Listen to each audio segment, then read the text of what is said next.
custo de vida, emprego e desemprego, cesta básica, tarifas públicas, salário mínimo. Agora, na Brasil Atual, a análise do DIEESE.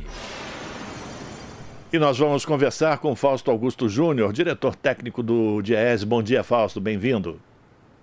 Bom dia, Rafael. Bom dia a todos. Fausto, o presidente Lula assinou nesta quarta-feira, dia 18, despachos para que vários ministérios elaborem propostas sobre a valorização do salário mínimo, negociação coletiva e trabalho em aplicativos. Essa reunião aconteceu ontem e ele deu um prazo de 45 dias para que esses grupos de trabalho produzam propostas. Esse encontro reuniu ontem quase 600 sindicalistas e dirigentes de 10 centrais sindicais lá no Palácio do Planalto. Lula também falou sobre reforma tributária, disse que vai haver correção da tabela do imposto de renda, e o Luiz Marinho, que é o ministro do Trabalho e Emprego, afirmou que não haverá canetaço. De acordo com ele, tudo será feito com entendimento, mesa de negociação. E sobre o salário mínimo, ele disse que as medidas a serem adotadas respeitarão a previsibilidade da economia. O valor do salário mínimo será mantido em R$ 1.302 por enquanto. O governo estuda a possibilidade de aumento para R$ 1.320 a partir de maio e as centrais sindicais reivindicam R$ 1.343. Fausto, sua avaliação desse encontro de ontem, esses pontos que foram abordados pelo presidente Lula. Aliás, há muito tempo a gente não viu o presidente Lula tão à vontade numa cerimônia como aconteceu ontem, né? Sua avaliação do que foi dito e do que ficou acordado. Então, Rafael, ontem foi um dia bastante importante do ponto de vista da discussão do trabalho no Brasil. Você levou para dentro do Palácio do Planalto mais de 600 dirigentes sindicais, foi um encontro do presidente da República, do ministro do Trabalho, lá estava ali também o ministro da Casa Civil, o conjunto das 10 centrais sindicais e o conjunto dos sindicatos do Brasil. De alguma forma, a gente teve ali o ato simbólico da abertura da negociação em relação à política de valorização do salário mínimo. A assinatura da criação do grupo, né, da criação da comissão para discussão da valorização do salário mínimo, envolve vários ministérios, mas principalmente envolve a classe trabalhadora representada pelas centrais sindicais. É um momento importante, porque de alguma forma, primeiro que os movimentos sindicais, os trabalhadores voltaram ao Palácio do Planalto, segundo que você está ali estabelecendo a discussão de uma política permanente de valorização. Eu acho que essa é a discussão mais importante. De alguma forma, a gente vai construir nesses próximos 45 dias uma política que vai vigorar a partir da discussão com o Congresso Nacional de maneira permanente, em que todos os anos o salário mínimo será valorizado acima da inflação. Acho que essa foi a grande discussão. Ontem mesmo, no próprio discurso, o presidente Lula afirmou que é importante que o salário mínimo tenha, além da inflação, os ganhos da própria economia, ou seja, o crescimento econômico. Na política anterior, que se encerrou no governo Bolsonaro, você tinha até então o salário mínimo reajustado pela inflação, mais o PIB de 2 anos anteriores. Então, de alguma forma, a gente está ali voltando para a mesa, voltando para essa comissão do salário mínimo. Vamos lembrar que o salário mínimo, né, quando foi criado nos anos 40, ele também foi criado a partir de uma comissão, né, de organização, de decisão do salário mínimo. Então, essa foi um momento bastante simbólico e que, de alguma forma, agora, nos próximos dias, aí, né, nos próximos 45 dias, essa discussão vai ser feita. Feita, inclusive, a discussão de quanto vai ser o salário mínimo deste ano, né? Ou seja, está definido 1.302, porque a medida provisória está em vigor, enquanto outra medida provisória que trate do salário mínimo não for alterada, ou o Congresso Nacional altere esse valor, o valor continua 1.302, mas a proposta é que nesses 45 dias isso também seja discutido. Então, acho que a gente vai ter um tempo bastante importante aí para discutir os impactos e a importância da valorização do salário mínimo para a vida do brasileiro. Vamos lembrar, mais de 60 milhões de brasileiros, de alguma forma, são impactados pela política de valorização do salário mínimo. E ontem o presidente Lula também tocou a questão do imposto de renda. Eu acho que essa é uma questão importante. Ou seja, é importante que os mais pobres não paguem imposto de renda ou paguem menos imposto de renda do que os mais ricos. No Brasil tem essa distorção, né? Ou seja, aqueles que ganham menos, os assalariados, são os de fato que pagam imposto de renda, enquanto as grandes fortunas, os grandes milionários pagam muito pouco. Esse debate que foi trazido, há uma promessa do presidente da República desde a campanha dos R$5.000 de base de isenção, e essa certamente vai ser uma discussão que provavelmente vai envolver todas essas questões colocadas aí para frente. E o presidente Lula fez questão de dizer, quando o assunto é a correção da tabela do imposto de renda ou a cobrança de impostos, que uma lei precisa ser aprovada num ano para ser colocada em prática só no ano seguinte. E ele fez questão de ressaltar isso, né? Que não vai ser assim na canetada que ele vai colocar todo trabalhador que ganha até R$5.000 com isenção da tabela do imposto de renda. Até porque isso também ele já foi vítima, inclusive, de fake news que começaram a circular por grupos de bolsonaristas, dizendo que o presidente Lula tomou posse e quem ganha um salário mínimo e meio passou a pagar imposto. Tá vendo como é bom votar no Lula?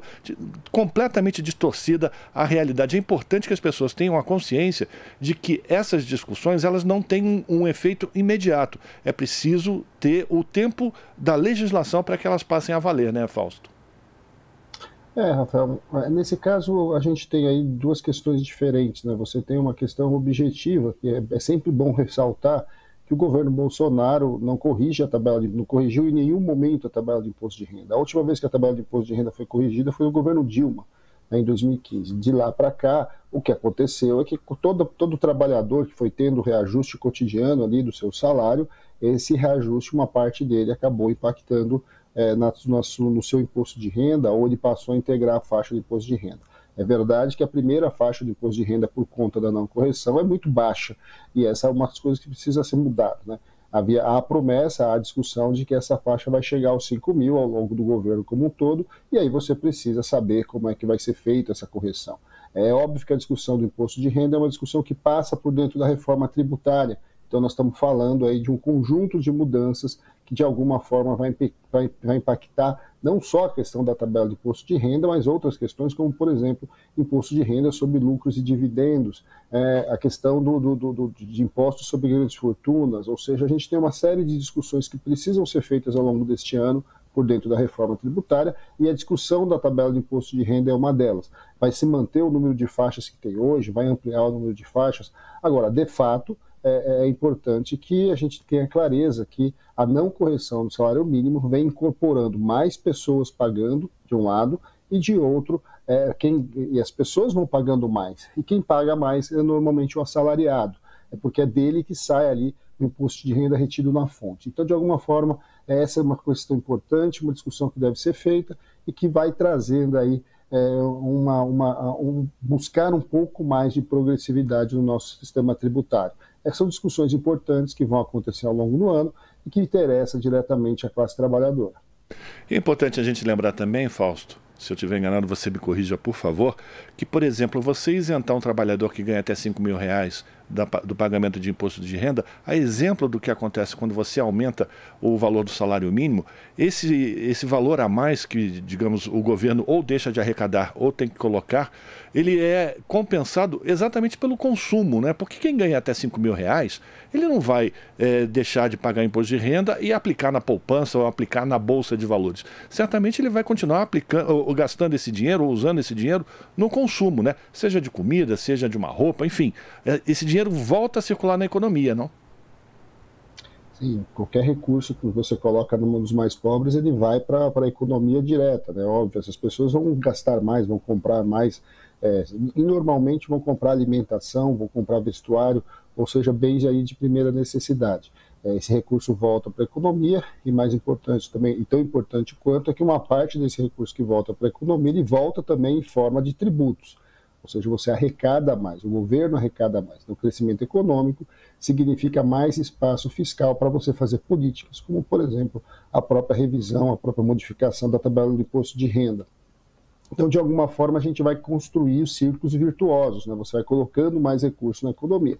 A outra questão que precisa ser enfrentada é a questão dos juros no Brasil.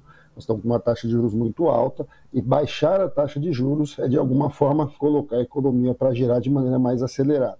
Então, a gente está aí em meio a questões bastante importantes, bastante significativas, e que vão tender a alterar a rota de crescimento e o projeto de desenvolvimento do nosso país. Salário mínimo, questão do imposto de renda, progressividade do imposto de renda, redução da taxa de juros, são pautas fundamentais, né?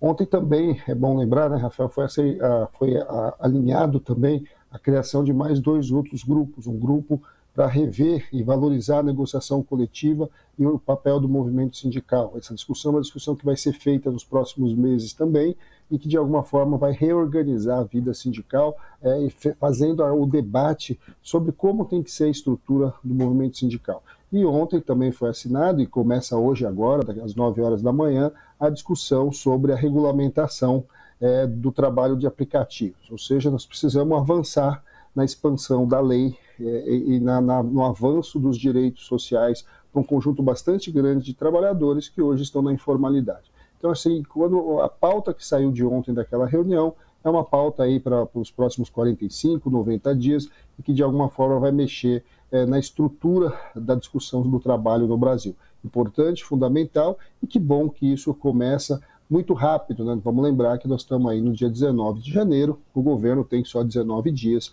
e já recebeu o conjunto dos trabalhadores para fazer as discussões que são estratégicas aí para o futuro da classe trabalhadora. E chamou também a atenção a forma com que o presidente Lula se referiu, ou se dirigiu aos representantes das centrais sindicais, falando que ele quer pressão, ele quer ser cobrado, porque essa cobrança ajuda inclusive o governo a avançar nessas pautas. Acho que esse é o recado que é importante, né? O governo é um governo para todos, o governo é um governo que está em disputa. Você tem interesses, o Estado, cotidianamente, ele está em disputa entre os detentores do poder econômico, os detentores do poder político, estados, municípios, ou seja, o governo está o tempo todo sendo pressionado. E é importante que os trabalhadores continuem mobilizados. Os trabalhadores que se mobilizaram, né, que levaram a vitória do presidente Lula, é importante que carreguem, que levem a sua pauta e que cotidianamente pressionem para que você possa, de alguma forma, ir implementando essa pauta. Os 10 presidentes das centrais apresentaram a pauta da classe trabalhadora, consensuada entre as centrais, que envolve a questão do salário mínimo, envolve o crescimento econômico, envolve a volta do Ministério do Trabalho, o fortalecimento do Ministério do Trabalho, envolve o combate à fome, a questão da igualdade, da redução da desigualdade de renda e de direitos entre homens, mulheres, trabalhadores brancos, trabalhadores negros. Ou seja, você teve uma pauta bastante importante que foi entregue ao presidente da República e que precisa ser cotidianamente cobrada do atual governo.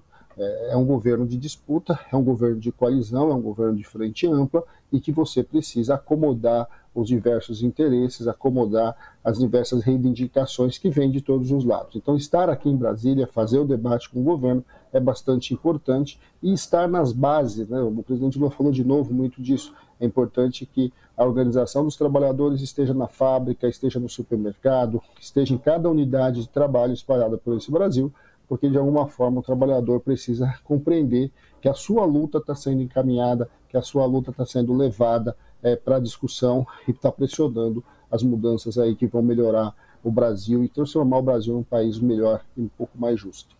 Agradecer a participação de Fausto Augusto Júnior, diretor técnico do DIEESE, Departamento Intersindical de Estatística e Estudos Socioeconômicos, aqui no Jornal Brasil Atual.